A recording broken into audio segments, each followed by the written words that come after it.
datang, sehingga walaupun mereka sendiri susah dan teruk, dan mereka sendiri tak rasa cemburu, tak rasa jealous pun, berbagai-bagai peluang dan berbagai-bagai kemudahan yang diberikan kepada orang Mekah setelah mereka datang. Dan mereka tidak rasa terancam sedikit pun kedatangan orang Mekah ke tempat mereka. Itu semangat korbannya. Itu satu contoh. Satu contoh lagi, apabila Nabi telah menjadi khalifah, telah ada laporan-laporan yang sebahagian daripada penduduk-penduduk Madinah tu susah. Nabi menghantar satu spy untuk menyiasat susah tak susah orang itu. Zaman Nabi ke zaman Sayyidina Abu Umar, saya tak ingatlah dengan sahih. Saya tak ingat cerita ini, sejarah ni. Dia hantar spy pergi menyiasat. Apabila spy ni pergi menyiasat, dia menyamar. Dia pergi rumah keluarga yang susah tadi. Dia menyamar, dia kata, saya wakil daripada Rasulullah ni. Kemudian wakil pada khalifah lah, wakil Rasulullah, saya tak pastilah antara dua berita ni. Saya dah lama dah. Kemudian orang Arab ni apabila dia sambut tetamu, dia sanggup mengenepikan makanan tu untuk anak dia demi nak bagi pada tetamu. Jadi si suami kata, tanya isteri dia, yang ada apa-apa makanan kita nak jamu tetamu kita ni? Tetamu ni wakil Rasulullah ni atau wakil khalifah. Isteri dia menjawab, tak ada dah abang, yang ada ni dalam periuk ni lah. Ini untuk anak-anak kita yang sedang tidur ni. Kata si suami ni, tak apalah kalau gitu, jerangkan, masakkan benda tu bagi pada tetamu kita ni, tetamu daripada khalifah ni. Saya tak pasti khalifah tu Rasul cerita ni. Manakala untuk anak-anak ni, jerangkan batu tu biar mereka lena. Jerang batu bila nak masak. Jadi akhirnya makanan yang sedikit itu pun diberikan kepada wakil Rasulullah yang datang menyamar tadi. Lepas itulah berita ni sampai kepada Rasulullah. Saya tak ingat Rasulullah apa. Maka Rasulullah katakan, inilah ahli syurga yang paling ini sekali. Bagaimana pengorbanan yang begitu punya kuat diberikan oleh orang Madinah kepada orang Ansar. Orang Madinah ni orang Ansar gelaran dia, iaitu penolong-penolong. Manakala orang Muhajirin ni pada Mekah tu bagaimana pengorbanan. Itu tuan-tuan sekalian, dua contoh di samping banyak lagi contoh lain pengorbanan yang telah dilakukan oleh orang Islam pada zaman dulu. Jadi kalau kita applykan, itulah roh dan semangat korban yang patut kita lakukan di sebalik sembelihan-sembelihan itu. Kita tanyalah. Dalam satu ayat Quran saya tak ingat dengan tepat. Yang nak sampai kepada Allah itu bukan darah dan dagingnya, tapi yang akan sampai kepada Allah itu ialah at-taqwa daripada orang yang berkorban itu. Bermakna yang nak menjadi penilaian kepada Allah tentang pengorbanan kita melalui korban ini, bukan berapa sembelihan, berapa ekor lembu itu, bukan itu nombor satunya. Yang nombor satunya sejauh mana semangat korban yang dilakukan oleh orang yang berkorban. Kalau benda ni tak ada, setakat beribu-ribu ekor saja sembelihan, tambah-tambah lagi pula duit nak dapat berapa ribu ekor pun dia peruntukkan apa pun kita tak tahu. Betul-betul kan duit poket dia, wallahu a'lam. Jadi apa pengorbanannya? Sebab itu dengan keadaan sekarang ni, orang berlomba-lomba nak buat korban di Kemboja ke 380 ya. Buat di sini 780, hampir sekali ganda. Tak apalah kita kata nak jimat. Tapi kalau jimat tak buat korban lagi jimat, sebab dia bukan wajib. Mengapa jimat itu menjadi isu untuk kita nak pergi buat di Kemboja? Semangat korban yang kita buat 780 di sini itu, dengan kita sanggup korban, boleh orang sini makan, orang miskin di sini pun banyak lagi. Mungkin itu berganda-ganda pahalanya daripada kita buat di sana yang orang tu tidak ada kena-mengena dengan kita. Sebab semangat korbannya itu penting, bukan semangat untuk berjimat macam berniaga tu. Sebab tu saya takut nak berjimat, tak buat korban lagi berjimat. Lu pilih yang murah, yang mahal ini, apa isunya? Saya pernah kata gitu. Sebab itu tak mampu buat banyak. Korban 780. Boleh buat satu korban untuk satu keluarga, apa boleh? Bukan mesti satu korban tu untuk 7 lembu, 7 bahagian korban. Oh, satu orang satu itu kalau dekat duit banyak. Buat satu orang satu bahagian. Tapi kalau dia itu saja yang ada, dia buat satu korban tu niat untuk semua keluarga, boleh. Nabi pernah menyembelih satu korban untuk dia dan keluarganya semua sekali. Bahkan kalau ketua kampung, imam-imam pun, kalau sebuah kampung tu tidak ada siapa yang sanggup buat korban, dia boleh buat kutipan umum, buat satu korban untuk semua orang kampung, boleh. Jangan sampai tidak ada jumlah tak cukup, tak buat korban sama sekali. Jadi itu semangat korban. Jadi apa yang saya nak sebutkan tuan-tuan sekalian, kalau tidak ada semangat berkorban macam itu, iaitu mengenepikan kepentingan diri dengan mengutamakan kepentingan masyarakat dan negara, buatlah ratusan ekor lembu pun dia akan jadi jamuan, akan jadi sembelihan gitulah. Tak mencapai semangat korban yang betul. Semangat yang dijelmakan oleh Ibrahim, sanggup mengorbankan anak sendiri. Semangat yang dijelmakan oleh Ismail, sanggup disembelih oleh bapaknya. Tak jadi itu kerana Tuhan kata cukup. Fanadainahu ayya Ibrahim. Bukan kata dia rasa berat, dia rasa enggan nak sembelih, tidak. Tak jadi semata-mata Tuhan kata cukup memadai. Qad saddaqtar ru'ya. Engkau telah mengotakkan mimpimu. Jadi itu tuan-tuan sekalian signifikan korban. Itu cerita dia ya. Dan hukum korban ni adalah hukum sunat muakkad, sunat yang amat dituntut. Nabi pernah melakukan korban dengan menyembelih 2 ekor kibas yang cantik, putih melepak dengan tanduknya yang panjang. Dan waktu Nabi nak sembelih itu, ni ada hadis riwayat Muslim. Waktu Nabi nak sembelih tadi, dia pegang kambing itu, dia takbir, dia letakkan kakinya di atas bahagian tengkok korban itu, sembelihannya. Tuan-tuan tengok, kita sendiri nak sembelih kambing pun kena ada 4 orang. Tapi orang Arab sembelih seekor unta pun seorangnya. Tuan-tuan tengok. Dia sambil-sambil berjalannya. Prap begitu, tapi saya pun, walaupun benda tu boleh, tapi saya rasa terlalu berbentuk profesional. Yalah, pisaunya, tapi satu penyembelih Indon tu saya nampak, bukan Indon, daripada sini yang pakai hitam tu. Dia tarik sembelih korban tu, sekali tarik je sampai putus bahagian tu. Itu terbaik. Pisaunya hebat betul. Kalau dapat macam itu terbaik. Sebab dia nak tahsinuz zaf' dipanggil. Mengelokkan sembelihan. Maksud mengelokkan sembelihan ni, sembelihan dengan pisau yang cukup tajam, cepat mematikan. Itu maksudnya. Maka dengan sebab itu ada ulama mengatakan, kalau dia terpaksa tarik banyak kali, tiba-tiba tak boleh selepas lagi, dia terangkat pisau tu, sembelih semula. Ada yang mengatakan batal sembelihan tu, tapi pendapat yang kuat kata tak batal. Nak buat macam mana kan? Sebab dia sembelihan macam tu menyeksa binatang. Tujuan pengorbanan ni seperti saya sebut tadi ialah, yang pertamanya untuk taqarrub diri kita kepada Allah. Kita melakukan ibadat secara berkorban dalam pengertian ta'abudi kita kepada Allah dalam sistem peribadatan kita. Kemudian juga korban ini juga bermaksud untuk meneruskan amalan yang telah dibuat oleh Nabi Ibrahim dan diteruskan sampai ke Nabi kita dan teruskan sampai hari kiamat insya-Allah. Sanggup mengotakkan apa yang Tuhan perintah walaupun berat daripada 2 pihak. Dan yang ketiganya, korban ini juga sebagai satu jalan untuk menolong orang-orang yang layak untuk merasai daging korban, supaya mereka sama-sama dapat bergembira dan menyambut raya. Sebab itu tuan-tuan tengok dalam video Ustaz Azhar Idrus pun saya setuju dengan dia. Boleh-bolehnya kita tak samakan. Kita ambil dalam satu bekas tu bawa balik untuk keluarga. Sebab kita nak bagi orang-orang lain merasai daging-daging. Tambah daging sekarang sekilo berapa Pak Ngku? Daging sekarang sekilo berapa? RM50 lebih ya? Berapa sekarang sekilo daging elok? Dulu mungkin 38, 30, sekarang dah 50 lebih. Mana orang biasa nak boleh beli? Jadi kalau kita masih berebut-rebut dengan orang ni pada hari korban, dia mana erti korbannya? Dan ini juga satu masalah lah. Banyaklah keluhan-keluhan kita dapati. Apabila sembelih saja, belum selesai lagi pengagihan tu, benda-benda yang lain hilang dah. Perutnya, tulang-tulang tu tak tahu ke mana. Kadang-kadang jumlah bungkusan ni pun tiba-tiba ada separuh tak sampai, dah pergi-pergi cek duduk dalam bakul motor apa semua. Inilah masalah.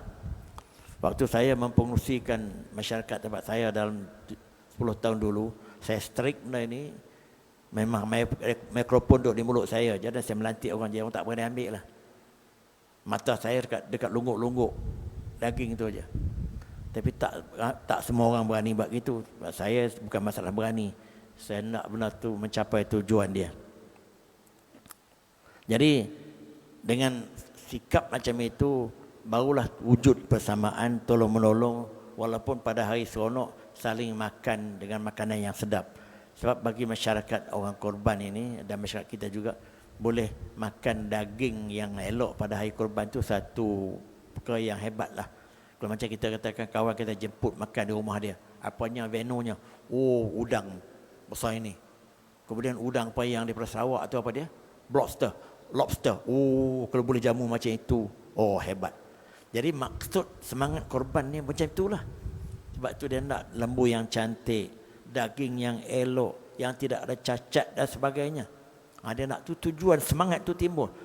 Bahkan kita seronok kalau daging korban kita tu diambil agih oleh orang yang kita nak. Sebab itu amat-amat perlu kita hadir pada majlis korban, jadi melihat pengagihan tu. Bahkan kalau boleh tahu, dia orang bagi kat kita, katalah portion kita tu satu bakul, kita bagi sendiri kepada orang yang kita nak bagi tadi, yang layak tadi. Lebih afdal begitu. Tapi kebanyakan orang buat, pihaklah kau masjid bagilah, saya nak balik ni. Itu yang ada. Bagi masjid bagilah, tuan imam dengan buatlah apa yang patut, saya nak balik lah. Jadi kalau tuan imam dengan pekerja-pekerja pun tengok Ustaz Hashim tu macam itu. Jadi tuan-tuan sekalian, benda-benda ibadat ni jangan kita samakan dengan kita ajak kawan minum teh tarik di kedai kopi je. Kita kena bagi ada kualiti kesungguhan kita, yang mana kita berkorban dengan perbuatan itu. Hukum korban sunat muakkad, tapi dia boleh menjadi wajib melalui dua. Asalnya sunat muakkad, tapi dia boleh menjadi wajib melalui. Tak ada dalam kitab, sorry. Dalam kitab ni tak ada ni. Dia fiqh manhaji juga saya pakai, tapi dia tak sampai volume tu lagi. Ini yang saya pakai ni volume tambahan dah. Minta maaf saya tak beritahu tadi. Kitab ni fiqh manhaji juga sama, tapi kita beli baru satu volume. Nanti habis ni kita sambung, kita beli lain lah. Sebab tu tajuk ni saya sebut tajuk korban. Faham ya? Minta maaf. Mungkin haji kita tanya itu agaknya. Memang tidak ada dalam, tapi nama kitab yang fiqh manhaji juga, tapi volumenya bukan volume ini. Ini baru kita pakai, ni baru volume 1. Jadi minta maaf, saya pakai kitab ini, kitab fiqh manhaji juga. Cuma ada pada saya dah dalam bahasa Arab. Itu yang pertama, iaitu sunat muakkad. Kemudian dia boleh menjadi wajib dengan dua keadaan. Yang pertama, apabila dia mempunyai sekumpulan ekor lembu,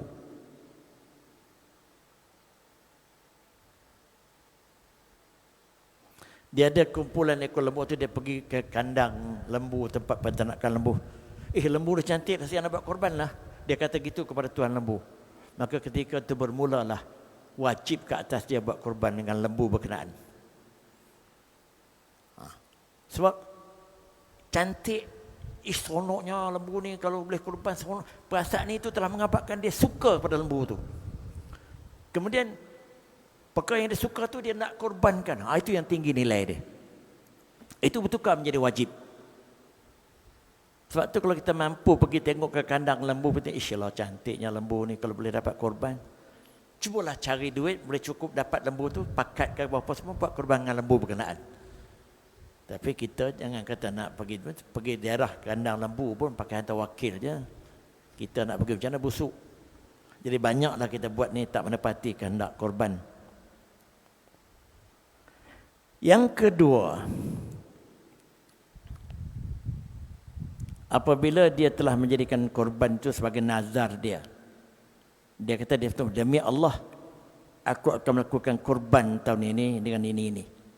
Keazam, walaupun dia tak kaitkan dengan sesuatu, maka dengan kerana itu, katanya begitu berserta dengan ada kemampuan, maka wajiblah korban itu menjadi wajib kepada dia, tidak lagi menjadi sunat. Dan ini dinamakan korban nazar. Bukan nazar ni, kerana aku dapat kahwin baru aku nak sembelih korban. Bukan itu saja. Nazar ni dia meletakkan, demi Allah pada tahun ini kalau ada lebihan duit aku nak buat korban, maka wajiblah ke atas dia. Begitu. Saya pun di peringkat awal bukan ada komitmen sangat nak buat dengan 700 ni, kadang-kadang terasa agak duit terbanyak. Yalah, orang miskin kan. Tapi bila saya sampai itu kita korbankanlah kepentingan lain. kita buat juga. Sebab itu dituntut. Jadi kalau kita boleh buat setiap tahun 1 korban, 2 korban, alhamdulillah lah, gitu je lah. Kemudian siapa yang dituntut melakukan korban?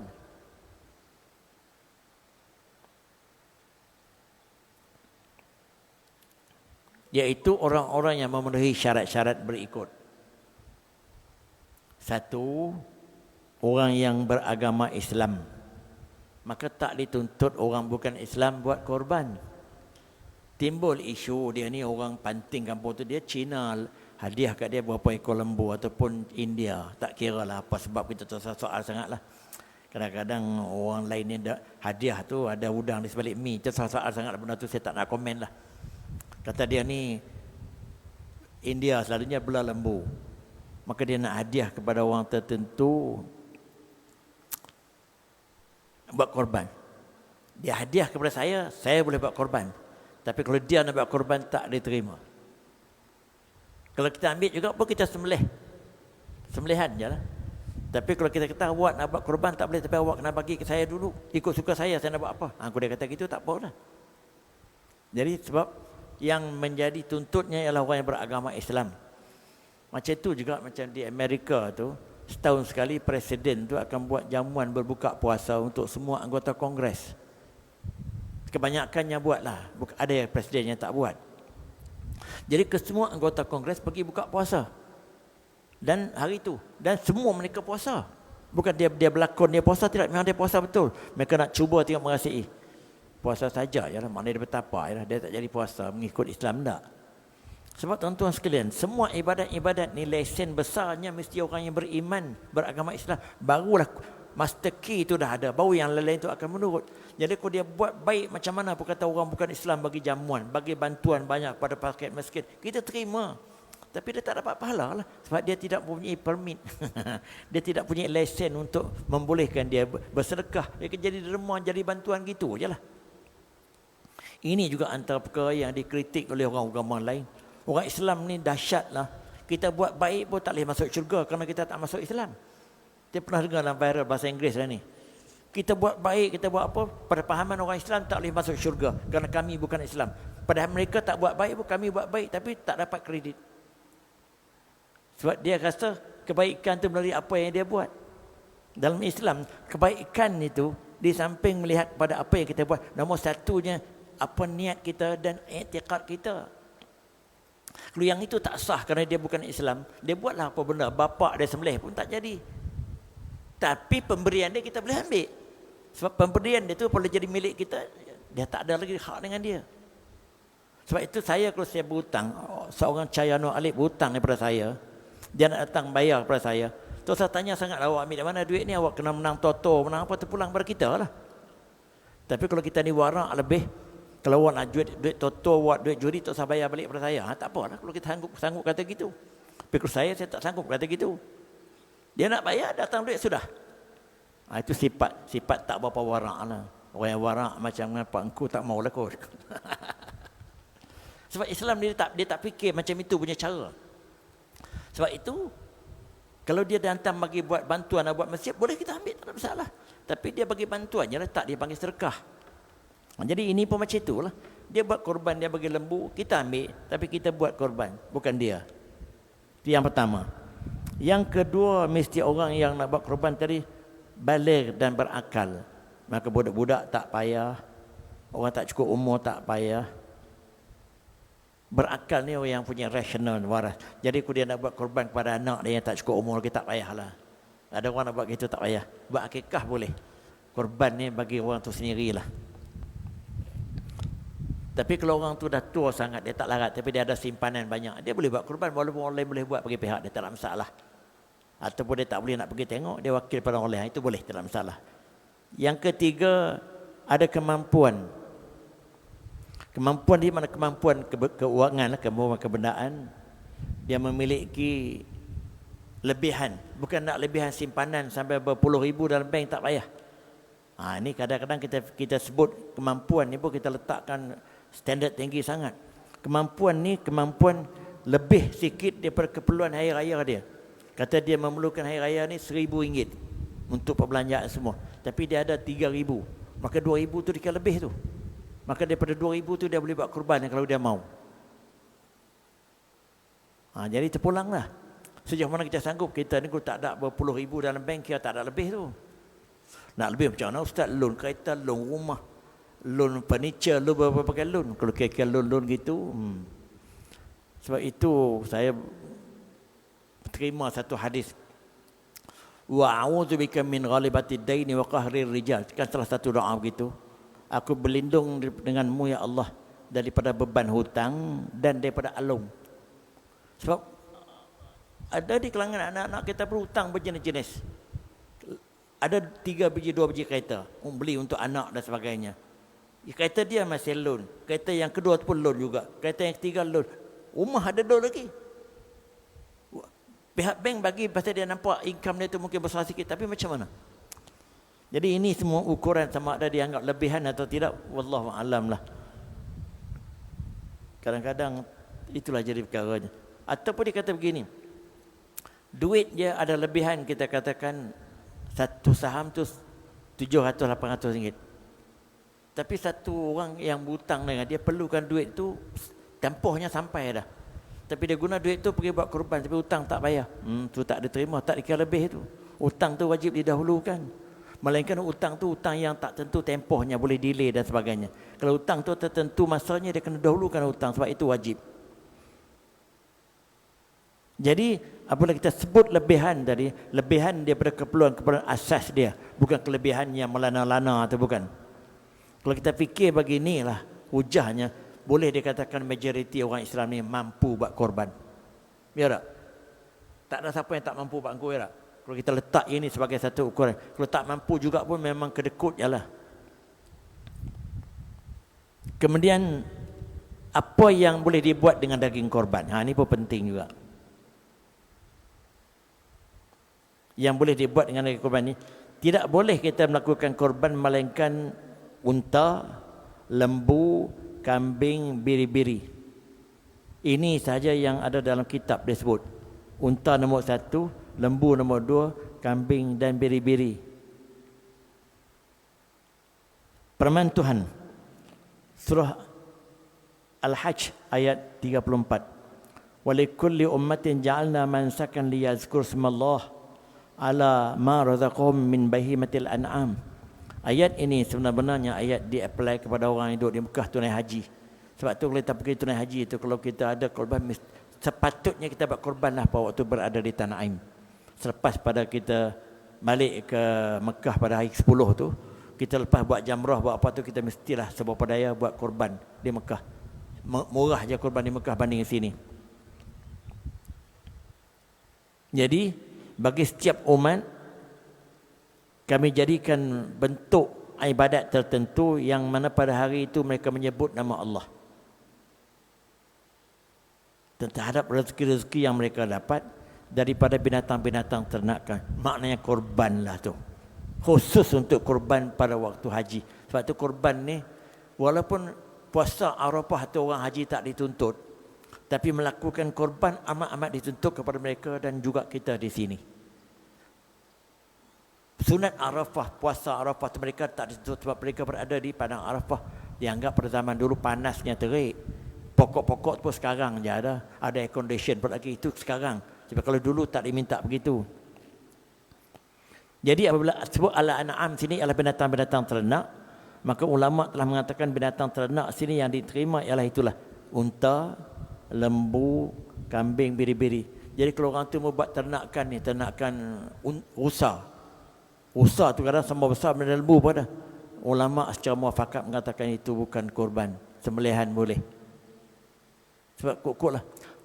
Sebab tu orang sanggup buat korban unta datang dari Australia. Sampai dulu waktu zaman lembu murah pun dah 6,000 dah. Sekarang ni dah lembu pun naik 5,000 lebih, tak tahu unta berapa harga. Saya secara personally tak berapa sedap daging unta ni. Itu je lah. Dan keutamaannya pun dia ikut yang tu. Nombor 1 unta, nombor 2 lembu, nombor 3 kambing. Kambing sama ada biri-biri itu bukan biri. Itu ranking dia.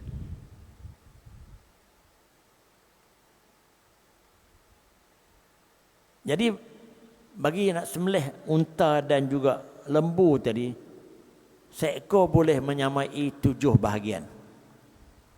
Ada hadis seperti mana riwayat Muslim an Jabir radhiyallahu anhu qala nakhirna ma'a Rasulillah sallallahu alaihi wasallam amal Hudaybiyah al-badanah an sab'atin wal baqaratu an sab'atin. Daripada Jabir dia kata, kami telah menyembelih bersama Rasulullah sallallahu alaihi wasallam pada tahun Hudaybiyah. Satu ekor unta 7 bahagian dan ekor lembu 7 bahagian. Walaupun kecil lembu tu, cukup umurnya 2 tahun setengah kah? Gitu lah, 2 tahun setengah tak? Boleh. Kadang-kadang kecil ya, Masya Allah. Cuma penentuan umur ni lah. Ni syarat dia. Kita tengok syarat tu. Syaratnya, binatang-binatang tadi, umur yang pertamanya. Umur pada unta dia hendaklah masuk tahun ke-6. Pak unta ni pembesaran dia lambat sikit. Tahun ke-6 baru dia layak dijadikan daging korban. Manakala lembu dan biri-biri, dia masuk tahun ke-3 dah cukup. Sebab biri-biri besar sikit. Ya tak? Masuk tahun ke-3. Kambing pun saya kata macam biri-biri juga. Kambing gitu jugalah. Jadi sekarang ni kita nak tengok antara bagaimana syarat tu ditentukan. Oh, kalau kambing yang besar tu dia katakan dia masuk tahun kedua pun dah boleh. Ad-dha'nu boleh. Cuma ditentukan kambing sekarang ni bukan macam lembu, bukan ada tarikh lahir, bukan ada IC dia, bukan ada sijil beranak. Jadi ketika ini apa penentuannya? Penentuannya tokai lembu lah. Tokai lembu tu pula India. Lah ini sudah cukup umur lah, ini tak ada hal lah, tak usah takut, saya jamin lah ini. Mungkin umur tu mungkin 5-6 bulan lagi. Kita pun belilah. Ini satu masalah juga tuan-tuan sekalian. Sebab kadang-kadang kita tengok tu datang lembu tu, bagi orang yang berpengalaman dia kata tanduk panjang ini apa semua tu, saya tak tahu, saya tak boleh komen bab ni, saya tak ada kepakaran. Tapi sejauh mana umur tu mana pasti betul-betul 2 tahun masuk ke-3 tu, bagi kebanyakan kita ni lembu tu tahun kedua masuk tahun ke-3. Sejauh mana benda tu terjamin tak tahulah. Cuma kita anggap benda tu iyalah tu. Sebab yang pergi dia pun pandai juga. Melainkan kalau ada sijil beranak tu tak apa, sijil beranak lembu. Sijil beranak manusia pun boleh dibohong, tak mesti sijil beranak lembu kan. Dia orang guna tanda tanduk panjang ini tu pun saya tak pastikan, saya tak boleh. Tapi itulah, tengoklah macam mana. Ada yang kata gigi tumbuh tak tumbuh, saya tak tahu. Mungkin Pak Engku boleh, saya tak tahulah. Tak tahu juga. Inilah kadang-kadang sebab bisnes punya pasal zaman sekarang ni, hal-hal macam ni dah jadi kompromi dah. Sejauh mana menepati atau tidak tak tahu. Jadi ada seorang kawan saya yang Pak Engku kenal Profesor Datuk Dr. Yusof tu. Dia agak orang berhati-hati benda gini. Anak dia sendiri yang bekerja di estate pergi mencari seekor lembu untuk suruh keluarganya di sebelah Selangor, di mana saya tak ingat lah. Anak dia cari sendiri untuk menjamin lembu tu lembu yang memenuhi syarat. Itu satu usaha yang cukup baik. Kalau kita mampu buat begitu boleh lah. Tapi dengan syaratnya kita ambil seekor lembu lah. Seekor lembu tak kurang dari 5,000 sekarang ni lah. Jadi bagi unta tahun ke-6, mana lagi bagi lembu dan biri-biri itu masuk tahun ke-3. Mana yang biri-biri yang besar kibas tadi ini masuk tahun ke-2 lebih dah. Kemudian ada yang mengatakan tanda-tandanya apalagi giginya dah gugut dan lain-lain. Jadi benda ini kita serah kepada pakar-pakar dia lah. Itu syarat yang pertama nak menentukan lembu dari segi umur. Syarat yang kedua, lembu itu ialah lembu yang atau binatang tadi, binatang yang selamat tubuh badannya, cantik lah kita katakan. Maksud selamat tubuh badan ni yang pertamanya dia tidak ada keaiban-keaiban yang mencacatkan, seperti tak patah kaki, tak tempang, tak apa. Tapi kalau cacat-cacat yang tak jadi masalah macam lembu kasih, tak apa. Tapi kalau macam telinga yang tudung tu, macam ditebuk telinga tu dah jadi sumbing sikit, saya fikir itu tak apa. Tak mencacatkan kualiti keseluruhannya. Tapi kalau lembu tu telinga terpotong, ini satu. Kalau terdapat cacat-cacat yang mengurangkan dagingnya, seperti dia terlalu kurus, tak diterima sebab dah. Ini satu masalah. Nak dapat yang cukup sikit kualitinya, ini nampak beli tulang yang bergerak, bukan nampak beli lembu yang bergerak. Terlalu kurus. Jadi ini kena ambil kira. Sebab terlalu kurus ini menyebabkan hilang cantiknya lembu itu dan hilang tujuan lembu itu untuk diambil. Kemudian jangan ada kecacatan yang biasa, seperti mata buta sebelah atau kaki tempang sebelah, atau ada penyakit-penyakit binatang yang berbahaya tu. Ini orang pertanian tahulah. Dan jangan juga terdapat sebahagian giginya dah tercabut, patah dan sebagainya, pun dia ingat cacat juga.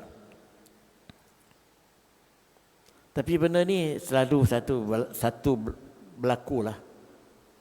Apabila orang mengendalikan sembelihan lembu tadi bukan profesional. Lembu tu diikat di kawasan surau atau di kawasan lapang kadang sampai 2 malam. Waktu hari nak sembelih tadi lembu tu mungkin dah tak tahulah, saya tak tahu. Kemudian waktu ikat tu orang sebab tidak profesional. Waktu pergelutan tu ada kadang-kadang membuat pada cacat lembu itu. Satu hal. Saya tak nak panjangkan isu ni, takut timbul.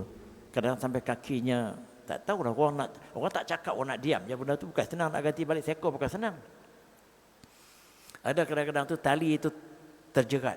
Sebab bila mengendalikan tu bukan pakar, tali yang mengikat di leher tu tak tentu tu bila dia terjerat. Bila terjerat, terjelan lidah. Jadi waktu sembelih itu sama ada lembu tu masih hidup atau mati. Ini satu masalah jugalah. Jadi kalau terjadi begitu, wa'ayazubillah, akan jadi satu masalah besar lah.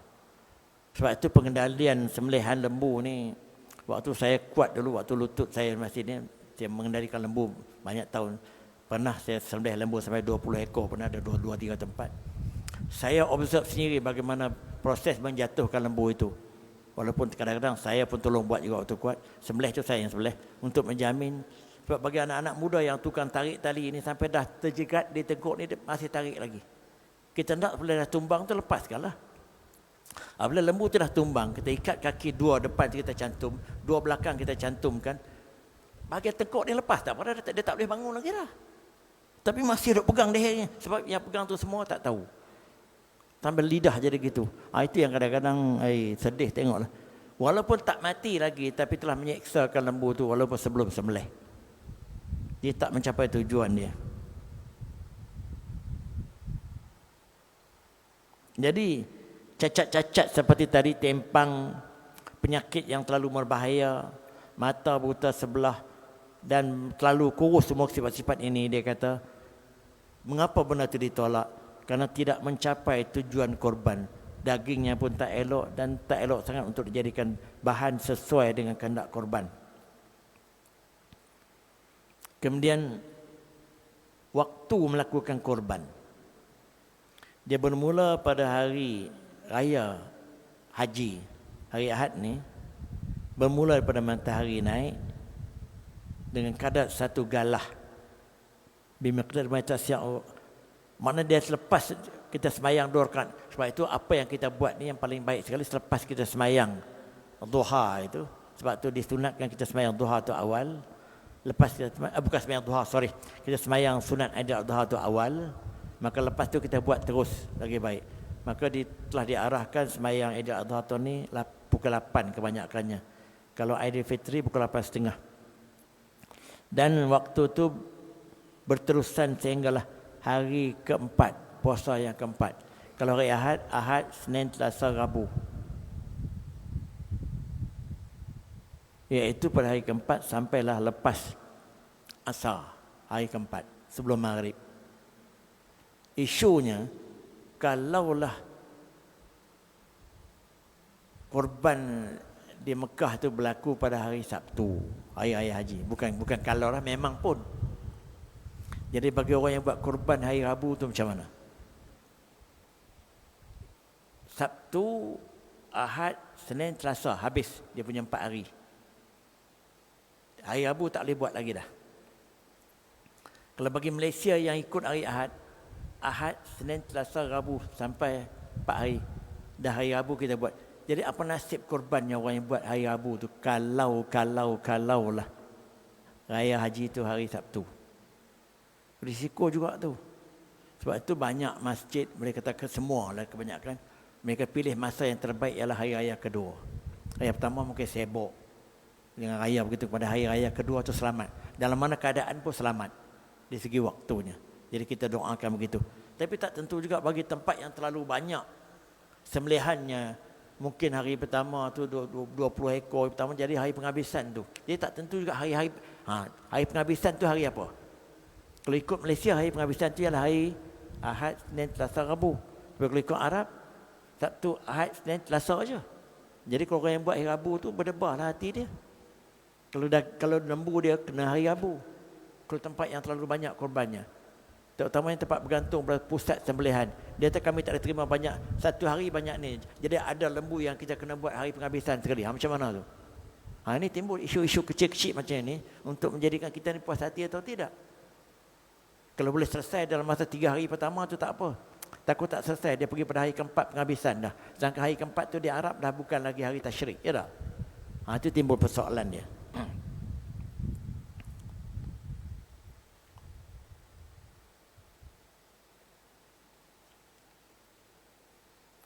Kemudian waktu yang terbaik sekali ialah sebaik saja tamat salat Aidil Adha, itu waktu terbaik.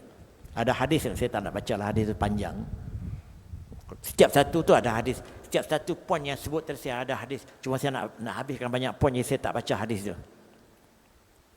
Kemudian dia berlarutanlah sampai pada ayyam tasyrik. Ayyam tasyrik tu makna 3 hari kemudiannya. Jadi hari raya tu hari Ahad, tasyriknya Isnin, Selasa, Rabu. Jadi campur 4 hari lah. Bagaimana nak apa yang boleh dibuat tentang daging korban ini? Iaitu kalau korban tu korban wajib yang saya sebut tadi, korban nazar dengan korban kata dia berazam nak buat tadi yang saya sebut tadi, maka dia menjadi nazar ataupun dah menjadi tertentu kerana dia telah tunjuk dia nak buat korban begitu, maka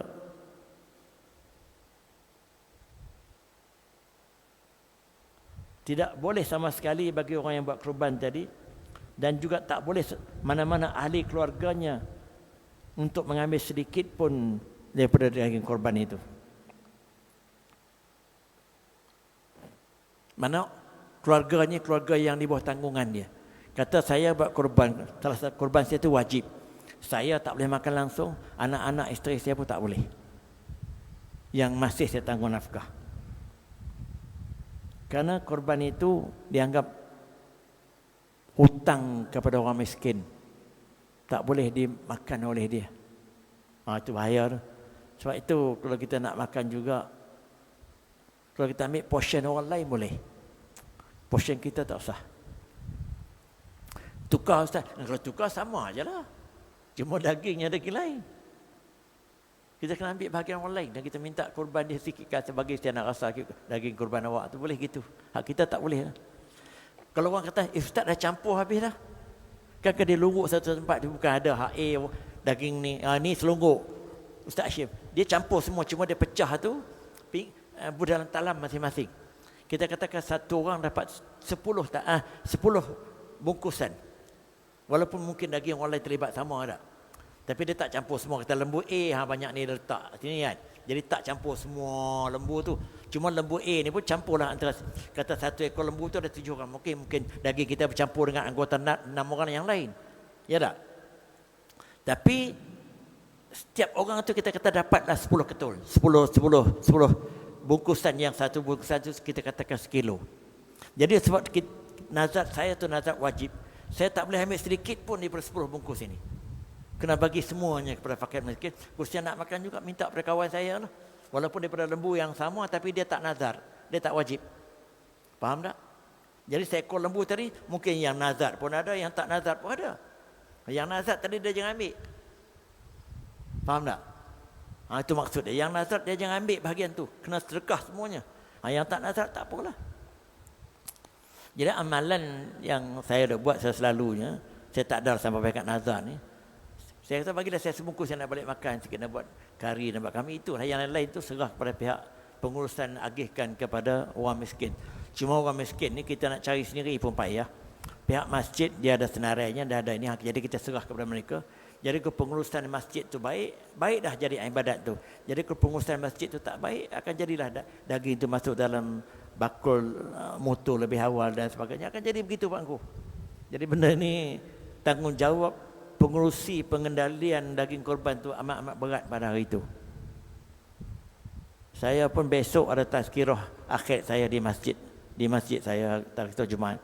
Terus saya teringat saya nak komen bab tu sikit. Tanggungjawab ketua pengendali korban itu untuk menjamin daging-daging korban ini tidak disalah agihkan. Ya tak? Sebab kalau ada siapa daging korban, dia jangan ambil sama sekali.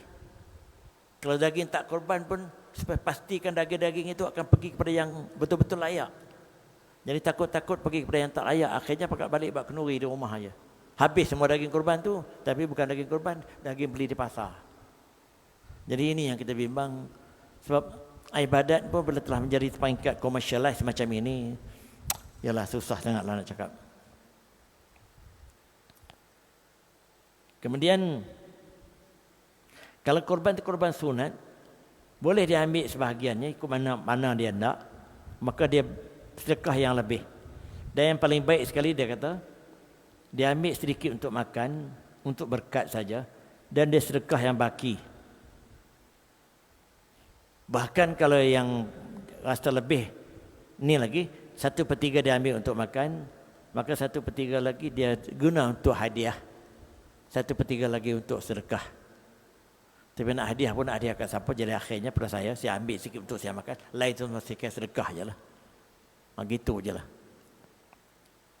Jadi ini pun satu hal jugalah tentang hukumnya mudah, tapi pengendaliannya tak semudah seperti itu. Jadi dengan sebab itu 1/3 yang maksimum dia boleh makan, 1/3 dia boleh bagi kepada orang miskin, dan 1/3 lagi dia boleh hadiah kepada jiran-jirannya. Boleh. Takut jiran tu walaupun orang kaya nak tengok saja, jadi kita bagilah sebagai hadiah.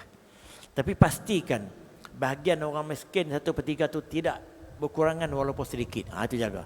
Sebab bahagian orang miskin tu terlalu sensitif. Kalau kita kepingin sangat dah, orang miskin tadi boleh jadi hak dia boleh jual tau. Kita boleh beli balik. Itu tak apa. Sebab dia boleh jual. Tapi orang yang terima hadiah tak boleh jual, sebab itu hadiah. Tapi orang miskin sebab dia jadi hak itu, dia boleh gunakan yang itu. Sebab itu kita tak mesti bagi sama banyak. Kalau dia tu betul-betul tegak sikit, kita bagi banyak pun tak apa. Jadi yang dia tu kalau dia nak jual boleh beli. Kalau kita nak makan daging korban, jangan kita minta pada dia. Sebab dia boleh jual. Tapi yang lain-lain tak boleh. Sebab yang lain tu kita dibagi, dia makan hadiah. Dia nak hadiah pada orang lain juga. Dengan negara tak payah. Jadi orang-orang yang menerima hadiah tadi disebutnya falaisa lahum an yabi'uha, sama sekali orang yang terima hadiah tak boleh jual, melainkan dia bagi kepada orang miskin. Orang miskin tadi dia memilikkannya dan dia boleh memakankannya atau dia boleh menggunakan untuk keperluan dia.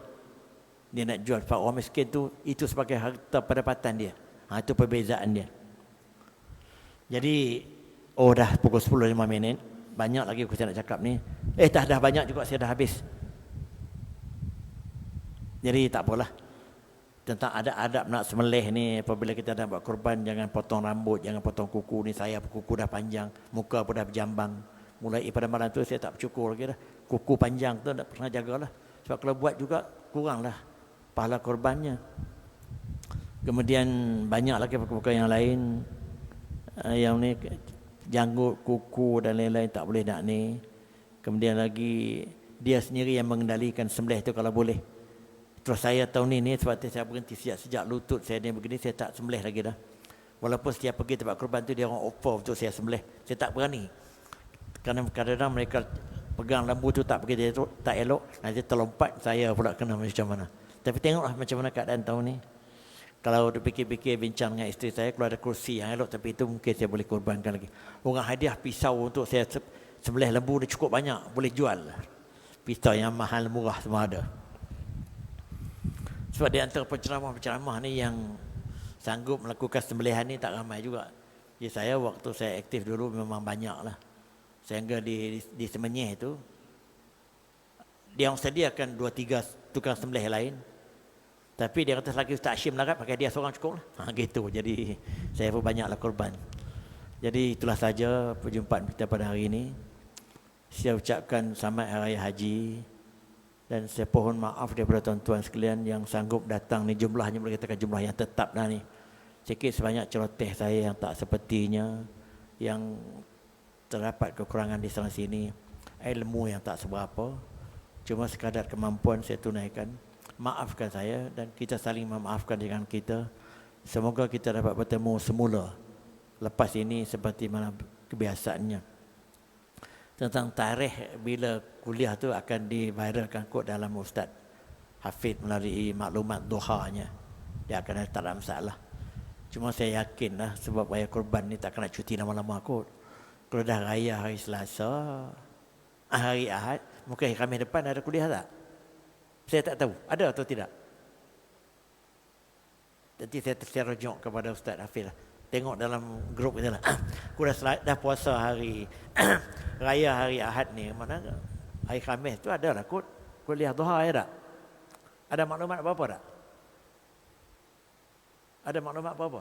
Saya rasa kalau nak bercuti pun berapa orang je boleh bercuti ke kampung untuk kai korban ni. Jadi pada saya kalau tidak ada apa-apa gangguan dan selagi benda tu kuliah ada, maka saya on saja. Saya tak terikat sangat dengan titik-titik bengek ni. Saya rasa itulah. Begitu juga di tazkirah di tempat saya, setiap pagi tak pernah miss dah 3 tahun lebih dah. Habis 2-3 bab, 2-3 kitab kecil-kecil. Yalah kerja begitu, jadi terus jalan je. Selagi benda tu dibolehkan. Kerana masa singkat dah. Saya rasa saya ni masa singkat dah. Injury time macam ni, saya nak score gol banyak daripada gelecek bola. Itu je lah. Saya agak saya nak gelecek sikit-sikit je, saya nak skor gol banyak-banyak. Kalau boleh lah. Jadi maafkan saya. Aquli qawli hadza. Wastaghfirullah li wa lakum wa li sa'iril muslimin wal muslimat. Faya fawzal mustaghfirin wa ya najat at-taibin. Walhamdulillahi rabbil alamin. Taqabbalallahu minkum. Ya, ada apa-apa? Nak dikongsi? Silakan. Saya nampak kedatangan kita dah stabil, orang yang sama bagus. Boleh ikuti begini. Jadi saya sempat bagi tahu tadi tentang maklumat tu kerana hari ini sesuai dengan korban. Kalau tak ada apa-apa lepas ni kita sambung balik kitab kita ni. Sekian, terima kasih.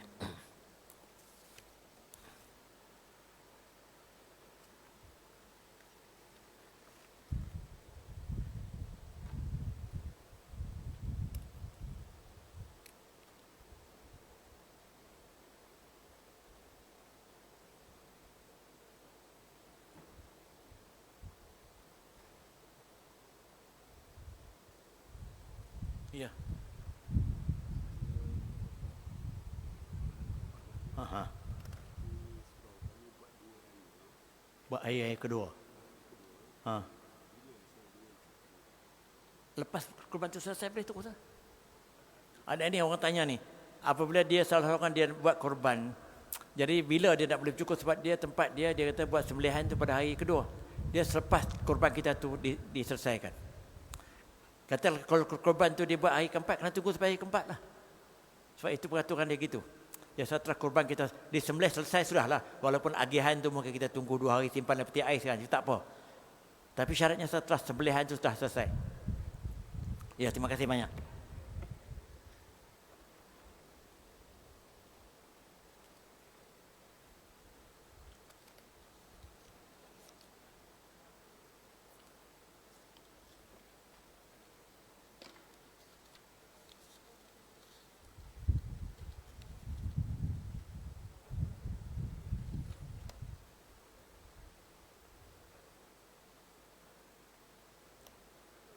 Tuan.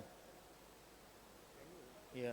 Betul, saya bertekad untuk tahun depan, saya cakap dengan isteri saya, saya nak korban setiap tahun seumur saya nak korban seekor kambing.